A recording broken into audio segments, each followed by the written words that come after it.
you talk about the history of video games, there's a couple games that you have to talk about, like Pong and Pac-Man and Super Mario Brothers, that really influenced the entire video game industry. And Xevious is one of those titles.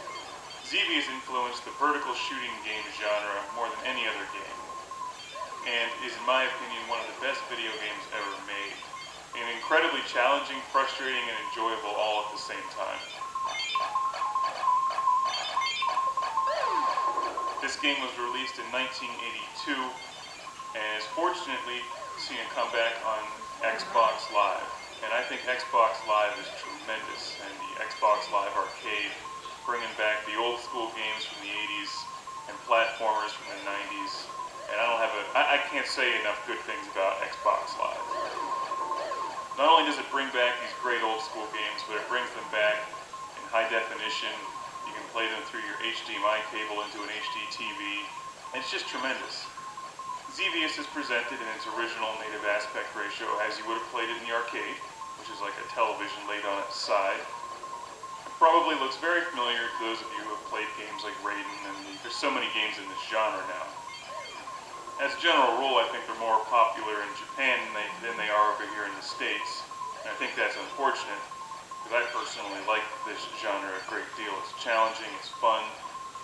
As you know on this show, I love being the lone, daring starfighter against countless enemies, impossible odds, on a questionable evade mission that usually doesn't matter anyway, because what's the point of this game is to get through it, to have fun, to rack up points, and to shoot things and watch them blow up. Xevious came out in the arcade in 1982 and has since been seen on game systems like the Atari 7800 and the NES. And in fact, the original Classic Game Room series, we reviewed the Atari 7800 version and a version for the PlayStation, which they remade. As you can see from the screen, you have two different weapon options. And that's one of the things that makes Xevious unique. But for starters here, you have your lasers, your twin cannons, I think they're lasers, maybe they call them something else, and your bombs. So you have to shoot your enemies in the air, and also bomb the enemies on the ground. And they're all shooting at you from different directions, and it's very challenging. What makes this game decidedly different from Raiden 3, for instance, which is one I recently reviewed, is that you can't power up your weapons to have this arsenal that fills the entire screen with your weaponry. You're basically limited to the two weapons that you start with.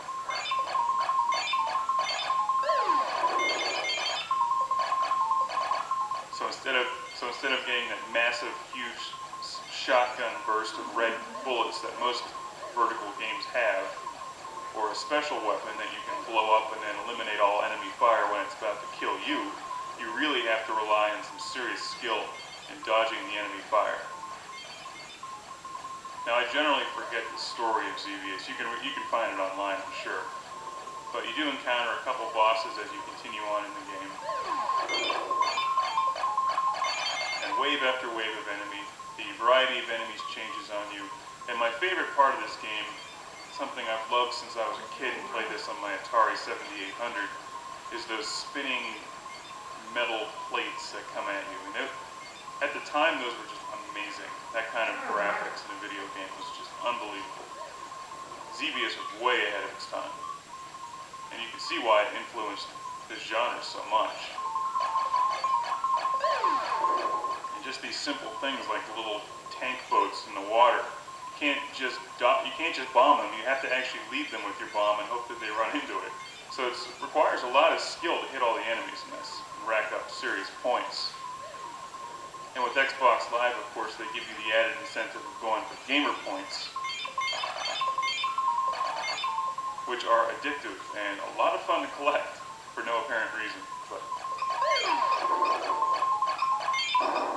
the other great thing about Xbox Live, of course, is you can see how your score ranks up against everybody else and friends of yours. What's really incredible about Xevious is that this game came out in '82, and it really doesn't look any different than newer games today. Maybe it's slightly different, but I mean, there's only so much you can really do with a two-dimensional vertical scrolling game before it starts getting ridiculous. And I'm not a big fan of adding in all those three-dimensional polygons and crap floating all over the screen. I think keeping it simple like this is the way to go. And that's why I like Xevious so much in games like Raiden 3.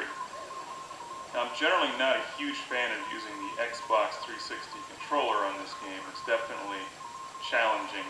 I prefer the arcade-style joystick and buttons, but you know, what are you going to do when you just don't have a stand-up Xevious arcade machine in your basement? Xbox Live is about the best thing you can have. So it does require some skill to hammer away at the button, and also remember to bomb your enemies at a precise time. This is not a game where you can just hold down the fire button. It does give you an option to do a manual shot where you just fire at the rate that I'm firing at now, and also I use my other trigger to hold down the auto fire. So if a wave of enemies comes at me, I hold down that trigger and it lets off a machine gun burst of shots. But you cannot just hold down a consistent auto fire for the entire game. And for whatever reason, the music, although it just repeats itself over and over again, it never gets old. And maybe that's just because Xevious is that awesome. Here are the metal plates. I mean, just look at those. 20 years ago, that was incredible. They're tough too. You have to dodge those things. You can't blow them up, so you have to dodge them. And then the enemy fire is coming at you, and then you get caught in between the enemy fire and the spinning metal plates, and it kills you. I love to see the resurgence in arcade titles on Xbox Live.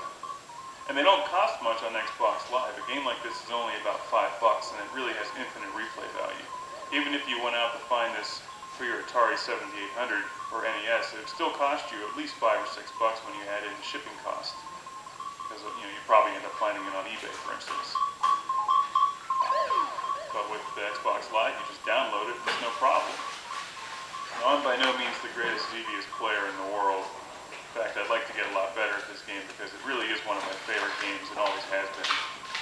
Just need to find the time to sit down and get back into it. One of my favorite game systems is the Atari 7800, and that's one that I grew up with when I was a kid. And Xevious was up there with Robotron 2084 as my favorite game on the Atari 7800. I've played it for hours and hours and hours and hours.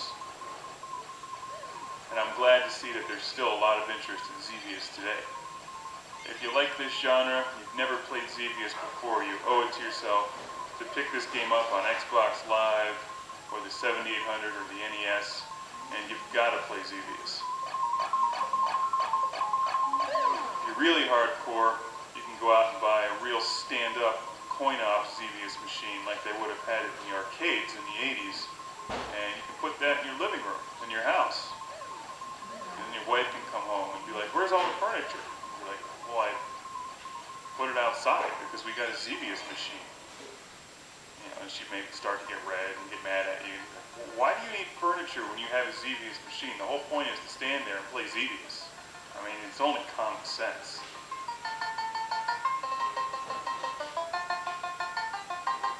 It's like replacing your dining room table with the cocktail version of Ms. Pac-Man. You can eat on that Ms. Pac-Man machine and play Ms. Pac-Man at the same time. Hell, it worked at Pizza Hut.